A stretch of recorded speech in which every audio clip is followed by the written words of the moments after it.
हिंदुओं को आसानी से मारा जा सकता है। ये बयान आतंकिस्तान से नहीं बल्कि कंगालिस्तान से सामने आया है। पाकिस्तान की हवा अब बांग्लादेश में ऐसे फैल गई है कि अब हर गली मोहल्ले से कट्टरपंथ की बू सामने आ रही है। खाने को इनके देश में दाना नहीं है।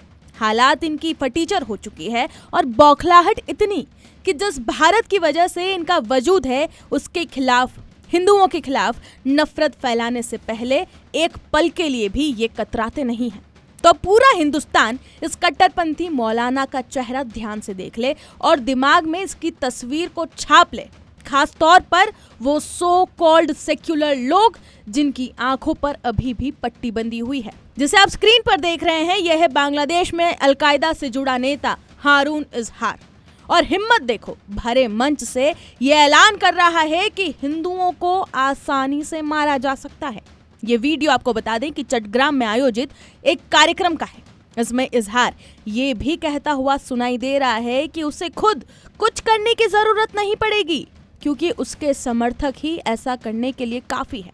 अब ये बयान, ये वीडियो सबूत है जो भारत के साथ साथ पूरी दुनिया भी देख रही है कि कैसे बांग्लादेश से शेख हसीना के जाते ही जिहादियों की फौज कैसे तैयार हो रही है। यूनुस की अंतरिम सरकार के समय तो ढाका कैसे जला ये किसी से छिपा नहीं है। कितनी बेरहमी से हिंदुओं को मारा गया। बीच चौराहे पर पेड़ से बांधकर कैसे इन कट्टरपंथी ब्रिगेड ने घेर कर हिंदू युवक दीपू चंद्र दास को आग के हवाले कर दिया था। न जाने कितने हिंदुओं के घरों को रात के अंधेरे में जला दिया, कितने ही मंदिर तोड़ दिए गए। ये दृश्य आज भी हर भारतीयों की रूह कपा देते हैं और इसे भुला नहीं जा सकता। और अब तारिक रहमान की सरकार आने के बाद भी ये जिहादियों की फौज जो है ये रुकने का नाम नहीं ले रही है। आए दिन कोई ना कोई इनका मौलाना माइक के सामने आ जाता है, अपना वीडियो बनवाना शुरू कर देता है और भरी महफिल में हिंदुओं के खिलाफ नफरती बयान देना शुरू कर देते हैं। मार काटने की गीदड़ भभकी दे देते हैं। 2 दिन पहले ही मौलाना इनायतुल्लाह अब्बासी ने यह धमकी दी थी कि बांग्लादेशी मुसलमान अगर भारत में घुस आए तो हिंदुओं को धोती उठाकर भागना पड़ेगा। खैर, अब आपको इस अलकायदा से जुड़े नेता हारून इजहार की कुंडली के बारे में बता देते हैं। हारून इजहार बांग्लादेश के चट्टग्राम का कट्टरपंथी इस्लामी नेता है और हिफाजत-ए-इस्लाम से जुड़ा रहा है। उसके पिता मुफ्ती इजहारुल इस्लाम भी चट्टग्राम के एक चर्चित इस्लामी नेता और मदरसा संचालक रहे हैं। हारून का नाम लंबे समय से कट्टरपंथ और हिंसक गतिविधियों से जुड़े मामलों में सामने आता रहा है। साल 2013 में चट्टग्राम के लालखान बाजार स्थित मदरसे में विस्फोट हुआ। इस घटना में 3 लोगों की मौत हुई थी। जांच के दौरान पुलिस ने विस्फोटक बनाने की सामग्री, तेजाब और बिना फटे ग्रेनेड बरामद किए थे।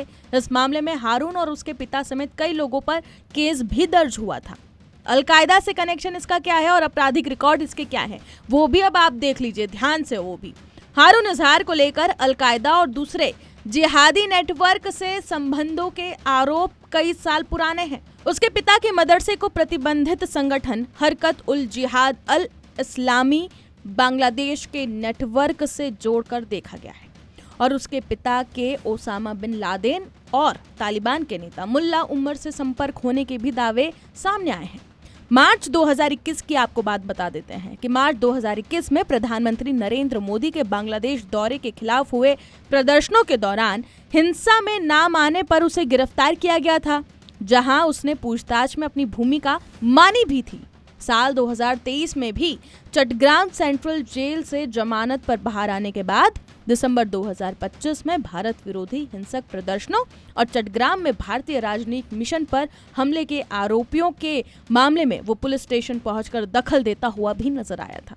वहीं आपको ये भी बता दें कि संयुक्त राष्ट्र सुरक्षा परिषद यानी कि UNSC की रिपोर्ट में भी ये बात सामने आई है कि अलकायदा इन द इंडियन सब कॉन्टिनेंट यानी कि AQIS अब एक क्षेत्रीय आतंकी नेटवर्क के रूप में विकसित हो चुका है और बांग्लादेश में अपने आतंकी सेल बनाने की लगातार कोशिश कर रहा है, जो क्षेत्रीय सुरक्षा के लिए गंभीर चिंता का विषय है।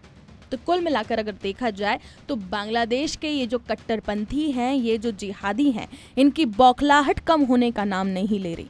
हर दिन कोई ना कोई नेता आके ऐसे बयान और गीदड़ भभकी देने लग जाता है ताकि अपने आप को वायरल कर सके और अपनी नफरती सोच फैला सके भारत के खिलाफ, भारतीय हिंदुओं के खिलाफ। अब जवाब आपको देना है। कमेंट सेक्शन पर इस मौलाना पर, इस इस्लामी नेता पर आप क्या राय रखते हैं, कमेंट सेक्शन में जरूर बताएं। बाकी तमाम खबरों के लिए देखते रहे जी न्यूज़।